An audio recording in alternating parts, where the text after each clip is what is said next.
This story begins in 1997 as Lily helps her injured friend Neil, who regrets watching that tape. At that moment, another girl, Sarah, yells to them that she found the tapes. So Lily, unable to carry Neil, leaves him and runs to the house. Inside, Sarah desperately searches for a specific VHS tape, blank and unlabeled, and frantically admits that she put it in after watching the movie, not knowing what would happen. While they search, a killer in a Mickey Mouse mask brutally attacks Neil outside. Back in the house, Lily gets frustrated and says she's going to help Neil, but Sarah yells at her that Neil is already dead and to help her find the tape. Lily doesn't care and runs out, letting out a terrifying scream. As Lily screams, Sarah finally finds the tape and, ignoring the screams, leaves a voicemail for her dad. She asks him to call the police, explaining that they are at the lake house and all her friends are dead. Suddenly, the lights go out, and the Mickey killer appears behind her. 28 years later, we meet Mimi, a young woman who is in the bathroom, throwing up. In another room, her mother, Connie, asks her son Nigel not to tell Mimi anything, explaining that she's been doing better and she doesn't want to scare her. Nigel reassures her, saying that Mimi wants to get off drugs, so Connie feels relieved, thinking the trip will be good for her. Meanwhile, the younger sister Blair is on a video call, dancing sensually for a client. When time runs out, the man asks to see her later, and although Blair initially says she can't because of the family trip, the client offers to pay her double. Blair accepts the appointment for 6 and calculates she'll earn $3,000 that weekend. Outside, Stu, the father, finishes loading the luggage into the car, jokes with Connie, and calls for everyone, announcing they are ready for the family trip to the lake. The family stops at a gas station, and while they're alone, Nigel catches Mimi taking pills. She lies, saying they're for a headache, but Nigel sarcastically remarks that he didn't know headache pills were blue. Getting out of the car, Nigel accidentally bumps into a girl, spilling her drink. He apologizes, offers to buy her another one, and they joke around. They introduce themselves. He's Nigel and she's Phoenix. Just as Nigel is telling her she's really cute, Blair interrupts him, calling him Neil and teasing him about adult diapers. Nigel, embarrassed, clarifies that he's 23, and Phoenix smiles and asks for his phone. While they exchange numbers, Stu is on the phone with Helen, confirming the address of the lake house in St. Everks. When they get back to the car, Nigel excitedly tells Connie that the girl gave him her number and lives near the lake, which prompts Blair to yell from the back seat that Nigel is finally going to lose his virginity. The family arrives at the lake house, where Helen, Mimi's therapist, is waiting for them. Nigel takes Mimi's backpack and gives it to Helen on their mom's orders, which makes Mimi explode. She demands her bag and ignores Helen, asking what the hell she is doing there. Stu tells her to calm down and Connie explains they organized an intervention, but Mimi insists she was getting better and just wants her bag. Since she refuses to say what's inside, Stu orders Helen to empty it. Helen takes everything out until she finds a pill bottle, and although Mimi lies that there are 4 headaches, Helen reads the label. It's oxycodone. Busted, Mimi snatches the bottle and runs into the woods, so Stu follows her. Mimi hides and tries to take another pill, but Stu finds her, grabs her, and drags her back, making her drop the pills. Back in the living room, Helen explains they brought her to this isolated place so she can't get anything. Helen tries to reason with her, reminding her she's been her patient for almost 5 years and shares that she had a daughter named Angela who died young, and that Mimi reminds her of her. Connie asks her to see how many people support her, and Mimi, cornered, gives in and asks to go to sleep. As they go upstairs, Stu asks Helen if Mimi will be okay, and Helen says she thinks she's strong. Connie takes Mimi to her room and points out a bucket in case she needs to throw up. There, Mimi notices a box next to an old TV, and Connie explains they are VHS tapes to entertain her, since they won't let her use her phone. Alarmed, Mimi asks if she can use her laptop, to which Connie agrees, as long as she promises not to make video calls with her friends.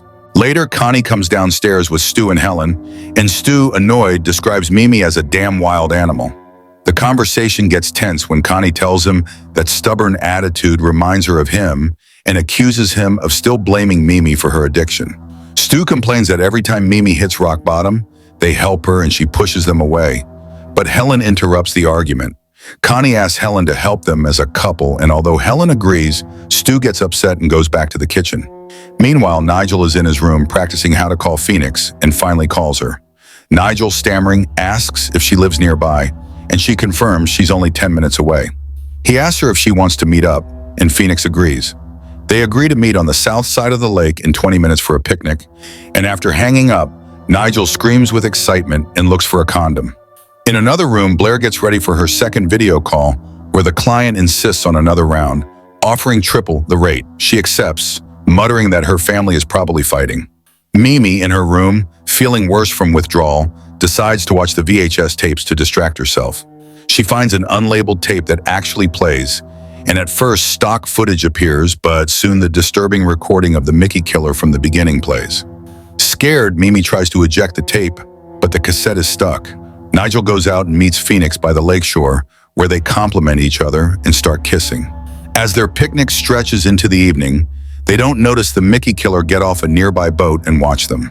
Just as things start to heat up, the killer appears and brutally attacks Phoenix.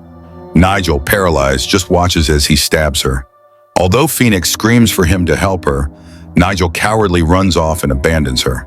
Back at the house, Mimi wakes up from a vision and runs downstairs, desperately asking them where Nigel is. She panics, yelling that Nigel is in danger and they have to find him, but Stu and Helen try to calm her down. Helen explains to Stu that Mimi's mind is likely making it all up, and that her craving to use is so strong she's creating a killer as an excuse to go out and score drugs. Connie tries to lead Mimi to her room, but Mimi, frantic, shoves her hard, causing Connie to fall and hit her head. Seeing this, Stu explodes, slaps Mimi, and yells at her to look at her mother.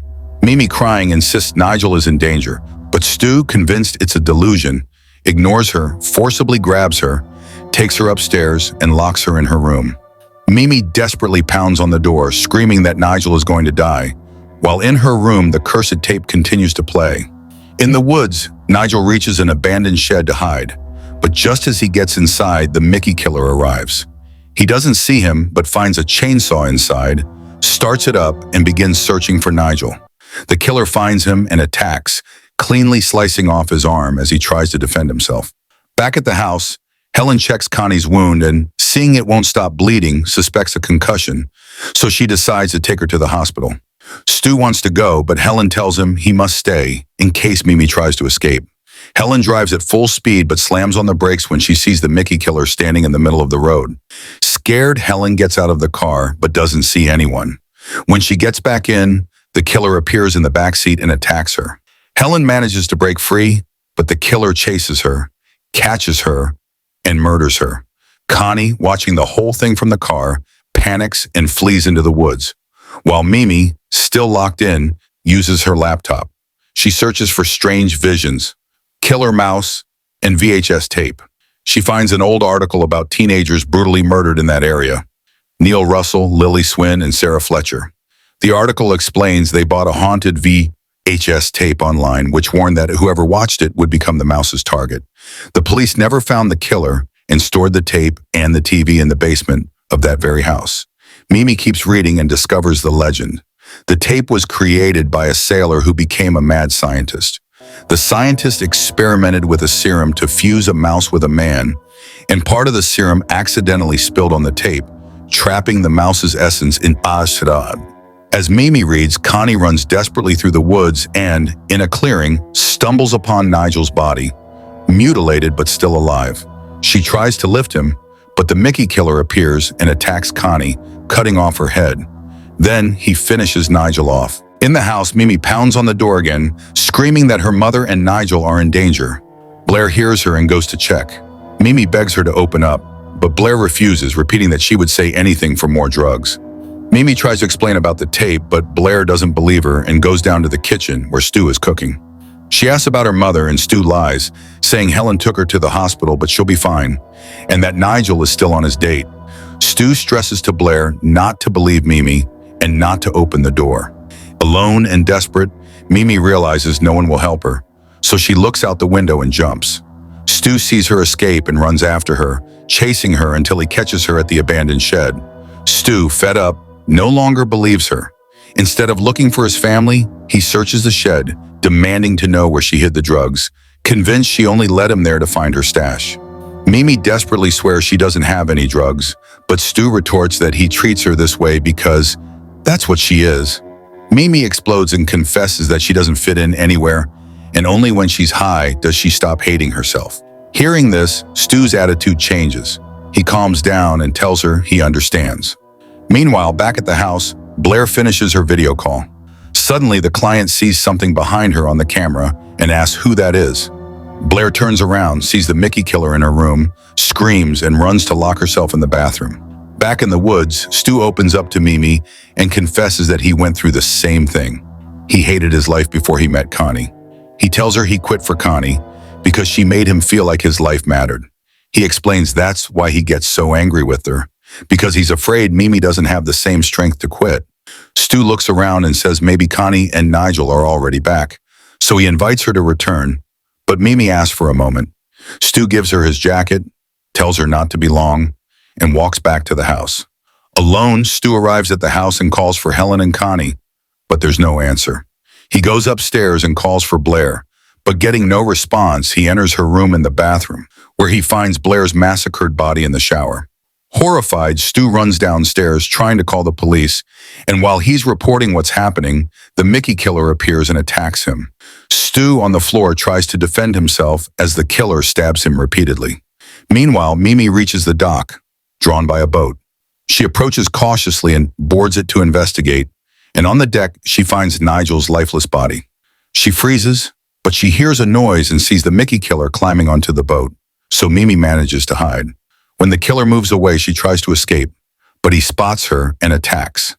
Mimi dodges him, jumps off the boat, and runs down the dock with the killer hot on her heels. She reaches the road just as a police car pulls up.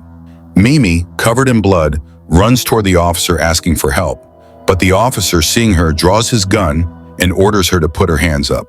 He informs her they received a call about a murder and says he's not taking any chances. He asks her how long she's been clean, commenting that he can smell the withdrawal on her. Mimi swears she's not high, but the officer ignores her and radios in. He reports that he has a female who appears to be high and that he found a dead man in the kitchen. He asks Mimi her relationship to the man inside. The officer pulls up a record and reads that Mimi Jackson has a prior for assaulting an officer while under the influence of oxycodone. Mimi desperately tries to explain that her parents brought her there for rehab and that she didn't kill them, but just then, the Mickey killer appears behind the officer and stabs him. The killer takes the cop's gun and kills him as Mimi flees and runs back to the house. She enters the kitchen and sees her father's body. She cries over him, heartbroken, but then she sees the VHS tape, which the killer must have dropped. Mimi understands what she has to do. She grabs the tape and tries to break it with her hands, but she can't. The killer comes in and looks for her, so Mimi hides under the dining room table. The killer finds her, drags her out, and raises his knife for the final blow. Mimi, in a last act of defense, holds up the tape to protect herself, and the killer plunges the knife into the tape, splitting it in two. As the tape breaks, the killer glitches and vanishes.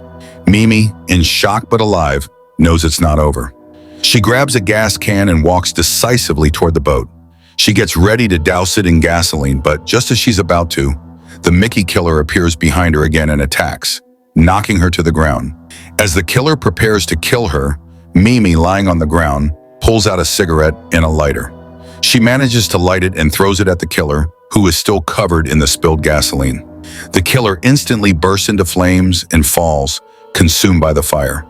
Mimi, exhausted and covered in blood, gets up, lights another cigarette, and walks away into the darkness.